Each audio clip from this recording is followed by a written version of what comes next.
You tell yourself it's just $100. Not a big deal. You skip 2 takeout meals, cancel 1 random subscription you forgot about, move $100 into savings.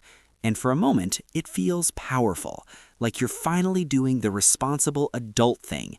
But then something strange happens. 3 months later, the habit starts slipping. The transfer fails because your checking account got tight. You move the money back just this once. Then life gets expensive again. Rent goes up, groceries feel like luxury items, your car decides it needs a $900 repair, and suddenly that $100 habit disappears.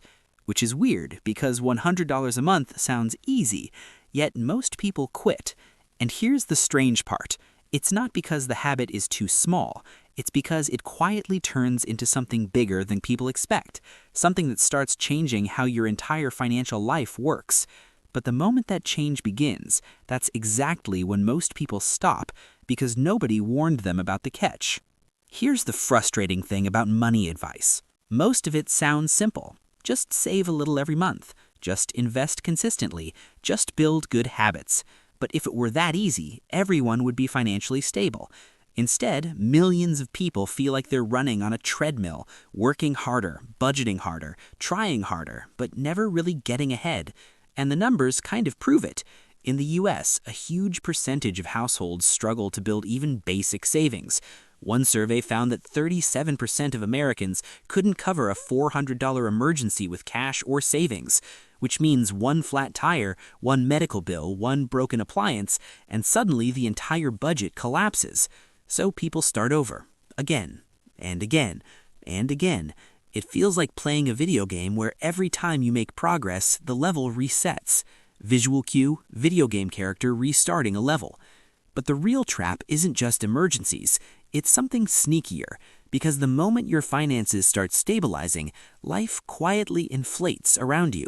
Your income goes up, your lifestyle upgrades, your apartment gets nicer, your car gets newer, your subscriptions multiply like rabbits, and suddenly your money is still disappearing, just at a higher level, like running on a faster treadmill. Visual cue, treadmill speed increasing. And here's the uncomfortable truth. It's not because you're bad with money.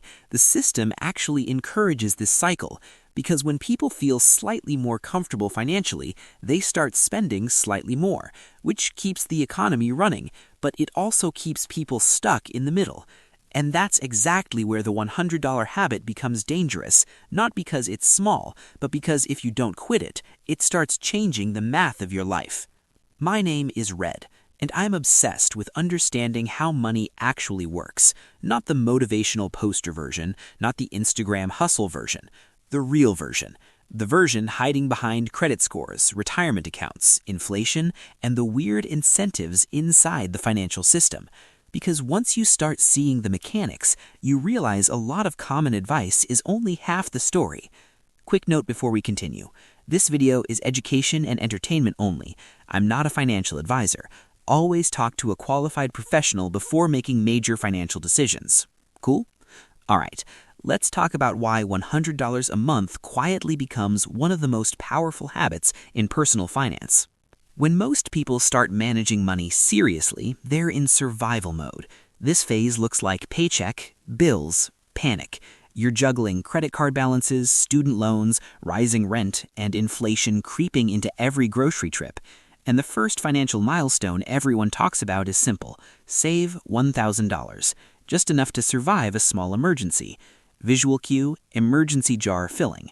That moment feels amazing, because for the first time, you're not 1 flat tire away from financial chaos. But then, something subtle happens. You enter what I call stability mode. Your bills are manageable, your debt is shrinking, your savings are growing, and suddenly, the financial system starts talking to you. Credit card companies send offers, earn 5% cash back. Banks advertise premium accounts. Investment apps send notifications. Don't miss this opportunity. Hot stock alert. Crypto is surging. Visual cue, phone notifications stacking rapidly. And psychologically, your brain starts negotiating. You worked hard. You deserve things. So maybe you upgrade the phone, upgrade the car, upgrade the lifestyle. Not dramatically, just a little. But these small upgrades quietly consume the exact money that would have become wealth. This is called lifestyle inflation, and it's one of the biggest invisible traps in the middle class. Because the moment you feel financially comfortable, you start spending exactly the extra money that would have built long-term freedom, which is why the $100 habit matters. Because if you lock it in early, it becomes the one piece of your financial life that doesn't inflate. It just grows, quietly, in the background, while everything else gets louder. Now let's talk about the math, because this is where things get weird.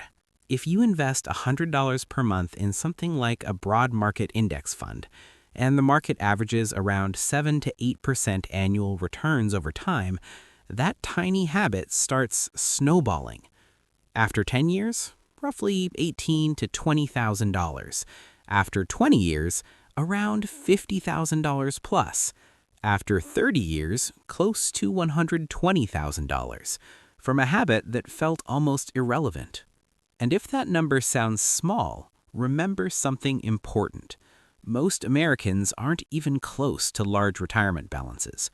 The median retirement savings for people aged 55 to 64 is about $185,000, and only about 2.5% of Americans have $1 million saved for retirement, which means consistent habits matter more than people realize. But the real power of the $100 habit isn't the amount, it's the system it creates. Once saving becomes automatic, increasing the amount becomes easier. $100 becomes $200, $200 becomes $500, and suddenly the math changes dramatically. Let's look at two people. Both are 25, both finally get their finances under control, both decide to start saving. Meet Alex. Alex starts saving $100 a month. After a year, Alex has about $1,200 saved, which feels great. So Alex celebrates, upgrades the apartment, gets a nicer car lease, adds some new subscriptions. The savings habit fades. Life is expensive, Alex says. 5 years later, Alex is earning more money, but somehow still feels broke. Now meet Jordan.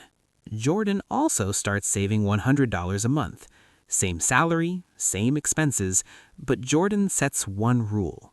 The transfer is automatic, every month. No decisions required. No debates. No exceptions.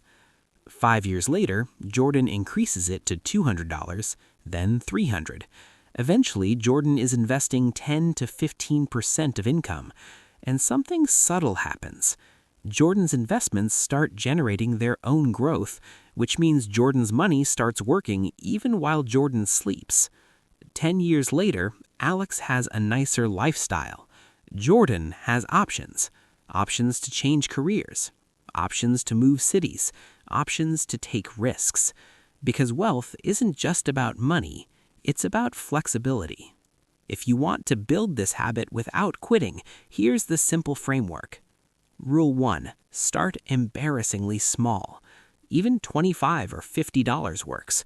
The goal is consistency, not size. Rule 2. Automate everything. Manual saving fails. Automatic transfers succeed. Treat it like a bill that pays future you. Rule 3. Separate your money. Savings should live in a different account, out of sight, out of temptation. Rule 4. Increase slowly. Every raise, every tax refund, increase contributions slightly. Tiny upgrades compound. Rule 5. Ignore financial noise. New investment trends appear constantly. You don't need every opportunity, you need consistent exposure to the market. Boring beats clever, every time. Here's the real secret about money. Wealth rarely starts with giant moves. It starts with small habits that refuse to die. Because the real power of the $100 habit isn't the money, it's the identity shift. You stop being someone who tries to save, you become someone who always invests. And once that identity locks in, your financial life slowly changes direction. The system still pushes consumption, still pushes debt, still pushes upgrades, but now something is pushing back. Your habit, your future, your growing pile of financial options. Because the real goal of money isn't just buying things, it's buying time. Time to choose the life you actually want. And the strange truth is, for a lot of people, that freedom started with something that looked almost meaningless, just $100 a month. And the real catch? The people who build wealth aren't the ones who start big, they're the ones who never stop.